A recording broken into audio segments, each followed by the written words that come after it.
Hey everybody, we're still playing UN Squadron and I'm still MC Banjo Mike. If you came down from Brick Road's YouTube channel, welcome, thanks for stopping by. I'll try to make this worth your while. Today we're going to be playing the Desert Mission. This is the first of the mid-tier levels in UN Squadron, and Elrond down there has some very poor advice for the player. In fact, if you want to beat the boss of this level, I'd recommend you do anything but that, really. This is going to be the last hurrah for our Crusader. It served us well, but by the time we're done here, we should have enough cash to buy something a little nicer. Well, actually much nicer, but you'll see. So this is the desert. Not really a lot to write home about. You got some sand, you got some rocks, you got planes coming in from a lot of different angles and some ground forces, but it's pretty straightforward as levels go. If it looks like I've got things locked down here, that's because I played this level about 12 times before I finally got a version that I could show you. I'm fairly new to the whole video Let's Play world, and I tend to lose a lot of footage due to technical issues. Coming up, you're going to see one of the most annoying pickups in the game. There's a little cave down below, and inside of it is one of those robot guys that blows up all the enemies on screen. However, as you're going to see, there are no enemies to blow up on the screen. If you're lucky, you get maybe that one tank there, and if you wait long enough for there to be a few other guys to get, well, you saw what happened. You can't get out of the cave without taking some damage from the rock face. Pretty much defeats the purpose of having a weapon that clears the screen for you. These helicopter guys are reminiscent of the giant planes from the Air Force level. You really want to focus on getting them taken care of quickly, otherwise they fill the screen with these missile barrages. They're not really dangerous, but each one cancels out a Vulcan shot, and they can stop you from making any progress in destroying the enemies. Coming up on the boss here, and with this pickup, I'll be able to get my Vulcan cannon up to level 4. How sweet it is. Don't get used to it, mind you, we won't have it for long.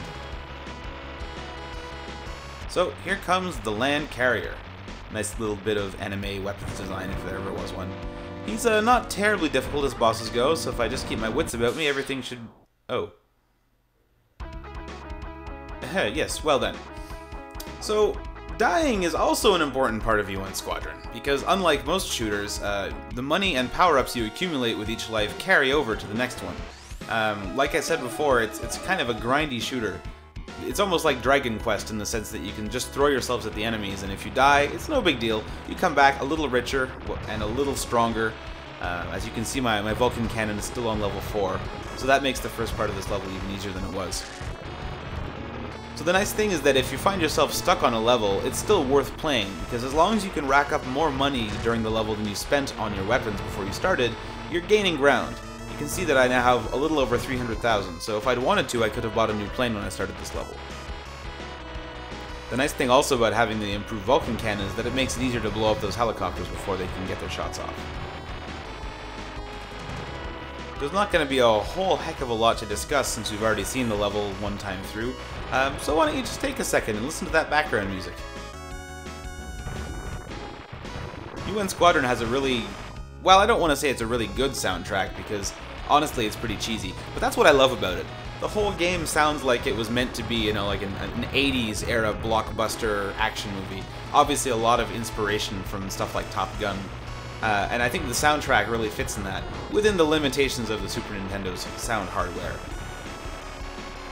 A lot of the tracks in this game make excellent use of the Capcom synthetic electric guitar sound, but this one seems to have opted for a more synthetic saxophone kind of vibe. It has its charms. Alright, we're coming back up to the carrier, and that's an ammo refill. It'll partially refill my special weapons, which would be a lot more interesting if I had any special weapons that were, you know, particularly useful. Still, the few bombs that it gives me will come in handy. I'm going to use them to destroy the second of these plane launchers. I mentioned at the beginning of the level that Skinny Ty gives you some very bad advice, and that is to ignore everything except for the main target and just try to blow that up. If you do that, you're going to find yourself being attacked from all sides, and it gets really hectic. I prefer to take out those plane launchers as soon as possible, because once they're gone, you can more or less hang out on top of the main gun battery in complete safety. Normally I play this level, well, actually most of the levels in this game, using the A-10. That plane has the ability to shoot downwards at an angle, and that makes it really easy to take out those launchers from the safety of the top left corner of the screen. Since I didn't have that though, I actually learned something on this playthrough. There's a spot down by the deck of the carrier that I occupied at the beginning of this boss run. While you're there, you can sit below the range of fire of the main gun pod, and you can do some serious damage to the first of the plane launchers with your Vulcan cannon. You can't sit there forever, because the panning of the camera along the battlecruiser eventually brings one of the missile pods so that it's sitting right underneath your ship. Once you've taken out the 2 hangars, the rest of this fight is pretty dull. You can only do a little bit of damage to the gun battery every time it pops out, so it can tend to drag on. There we go. With this cash in hand, we finally have enough to buy the A-10A, my favorite plane in the game. We're ready to break this game wide open. In the meantime, let's take a second to admire what cold, callous bastards the pilots of UN Squadron are. Sociopathy. Well, that's gonna do it for this mission. Join me next time when we'll be taking our new plane out for a spin. See you later.